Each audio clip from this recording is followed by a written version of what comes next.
မင်္ဂလာပါဒီတစ်ခါဘလော့လေးကတော့ကြိုက်ထီယိုကိုခြေလျင်တက်တဲ့ဘလော့လေးပါတောက်ကြနေနိတဝက်ကိုပိုင်ကားနဲ့ပဲထွက်သွားတယ်ကြိုက်ထီယိုတောင်ကြီးကမွန်စခန်းမှာညာအိတ်တယ်နောက်နေ့ကျတော့အလန့်လျှောက်တက်တယ်ပေါ့နော်ဗီဒီယိုကတော့ရေမြောင်းရောက်မှရိုက်ဖို့တတိယတော့အဲ့ဒီကနေစတယ်ပေါ့နော်ဒါကတော့စစတက်ချင်းအပြေလောပေါ့မမောပါဘူးပေါ့နောက်တစ်ဖြည်းဖြည်းနဲ့နှီးလာတစ်ဖြည်းဖြည်းနှီးလာနေဟိုနားရက်ဒီနားရက်နောက်အမှမြင်တဲ့အတိုင်းဒူးစုံနဲ့ဖြစ်သွားတယ်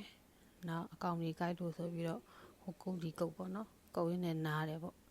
နောက်လမ်းမှာလည်းရရင်ရတယ်လို့နားတယ်ဟိုနားထိုင်ဒီနားထိုင်တွေ့ရနေရကောက်ထိုင်တာပဲနားလိုက်တာပဲဒူကလည်းတဖြည်းဖြည်းနားလာရပေါ့နော်နားနေတာတက်တက်ဒါပေမဲ့မြင်တဲ့အတိုင်းပဲရှုခင်းကြည့်ရတာလည်းတော်တော်လေးကိုကြည့်လို့ကောင်းတယ်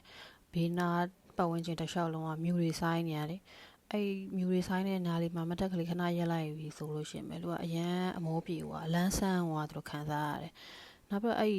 ချောင်းရည်စီးတယ်လို့ပြောစီးနေတဲ့ဟာလေးရှိအဲ့ဟာလေးတွေကရေလေးတွေလေမျက်နှာတက်လိုက်လက်လေးတွေဆေးလိုက်ပြီးဆိုတော့ကျတော့တော်လန်းဆန်းဟွာနောက်တစ်ဖြည်းဖြည်းနဲ့မိုးတွေရွာလာတယ်ပေါ့နော်မိုးရွာလာတော့လဲထီဆောင်းတယ်မိုးကောက်ဝက်တယ်ပေါ့အဲ့တော့ဒူနာတာတစ်ဖက်ထီရတစ်ဖက်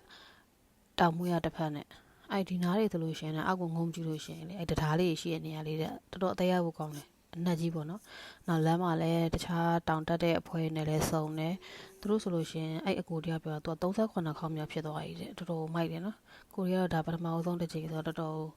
တော်မောဟိုက်နေရပါတော့ဒါကတော့ကားတွေရက်တဲ့စခန်းပေါ့စခန်းနာပေါ့နော်ဒါကားနာတဲ့စခန်း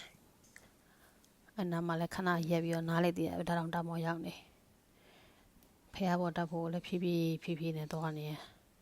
လမ်းလူတွေတောင်ကြည့်ရဘာဖြစ်လာတာလဲဆိုပြီးတော့ဖះပေါ်ရောက်တော့လဲအဲ့လိုပဲဘေးဘက်ဝင်ချင်းဘာမှမမြင်အောင်မြူပဲမြင်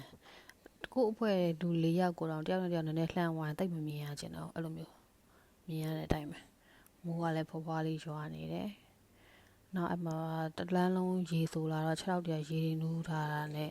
နောက်အဲ့ဖះပေါ်မှာဖနှံပါပဲလမ်းလျှောက်တော့ခြေဝိုက်တော်နားတယ်အခက်စားချက်ကတော့တကယ်ကို share ပဲတော်တော်နားအဲ့ကနေဖះပေါ်ရောက်ထမင်းစားဖះရှိခိုးပေါ့နော်ဖះရှိခိုးပြီးတော့ပြန်ဆင်းကြရဲပေါ့ပြန်ဆင်းတော့ကားတွေကအရင်လိုမျိုးအချိန်နဲ့လေကြိုက်တဲ့ချိန်ဆင်းလို့မရဘူးသိလားသူတို့လူပြေးမှာပဲဆင်းတာဆိုတော့လေအဲ့ဒီဟာမှလည်းမိုးဆူကြီးနဲ့လေတော်တော်ကြာစောင့်လိုက်ရသေးတယ်တော်တော်ချမ်းပြီးတော့တော်တော်အေးသွားတယ်ကဲဒါပါပဲပြန်ဆင်းနေပါပြီနော်ပြန်ဆင်းတာကားနဲ့ပါကျေးဇူးပါ